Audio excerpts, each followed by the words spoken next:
Welcome to a speedrun of everything I made this year, minus a couple of other stuff which you can find somewhere on my channel.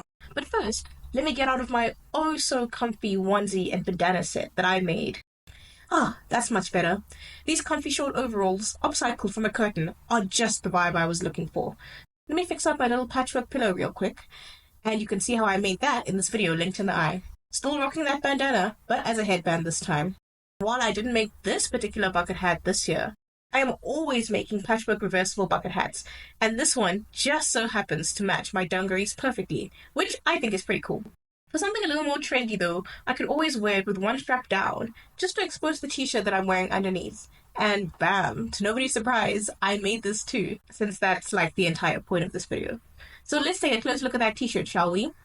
I painted this plain t-shirt with acrylic paint, and you can find that tutorial on my channel, along with the tutorial for these rather jazzy two-tone jeans. On its own, this outfit is a little bit plain, so I thought I would accessorize it with a bag. That patchwork fanny pack, though, also a tutorial on this channel, is doing just the trick. Alright, let's bring some color to the black and blue world by adding this hot pink crochet mesh sleeves, obviously made at the height of the Barbie core era. Throwing it all the way back to my cosplay. Okay, it really wasn't that far. I've got on my Mia Chen jacket over these jeans, and it seems to be giving some sort of street style vibe. Streetcore vibe? I don't know. For something a little more classy, how about this floral sheared bandeau with the ruffles? Add a tote bag and I'd say I'm pretty ready for campus on a hot summer day. And if I'm not feeling the lighter tones, I could always just flip the bag inside out and reveal the other side, because it's reversible too, obviously. Cold, I could just throw on this bright green coat that I made with white accents, which really honestly took me forever to make. Not to expose myself right now, I clearly went through a shearing ruffle moment, because here's another sheared bandeau top. And why not add a bag to this? Another patchwork moment is just what I was looking for, this time as a crossbody or as a shoulder bag.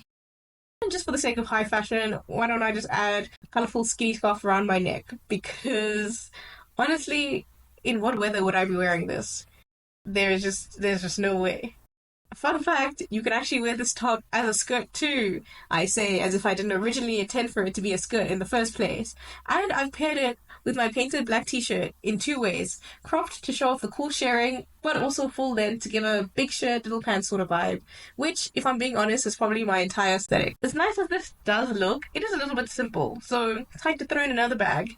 This time, a bright blue drawstring backpack. Which I made in a variation of colors and patterns. But moving on from one blue piece to another, this scrap fabric long sleeve and skirt combo wasn't something that I expected to like as much as I do. But hey, it's kind of a vibe. And to further accentuate the blue, I threw in this lacy blue snip that I knitted. I also knitted an oversized stripy blue and black sweater. And if I were to add some tights and these ear warmers that I jazzed up, this would be such a winter sleigh. Of course, I'm way more comfortable in pants, so I just added these ribbed knitwear pants. If I wanted to up the cozy, I could definitely wear this knitted autumnal beanie on top. Which you'll just have to forgive me, I will not be trying to squeeze my afro into at this point in time. Stripy knit vest and basically sweatpants? Is this athleisure? I don't know. I have a greater affinity for comfy t-shirts in bright tie-dye colors, which low-key kind of also match my blue and pink crochet earphone covers. And yeah, that's pretty much it. Let me just get cozy in my chair, reminisce some more about the good old days, and think about what I'm gonna make next year. Until then...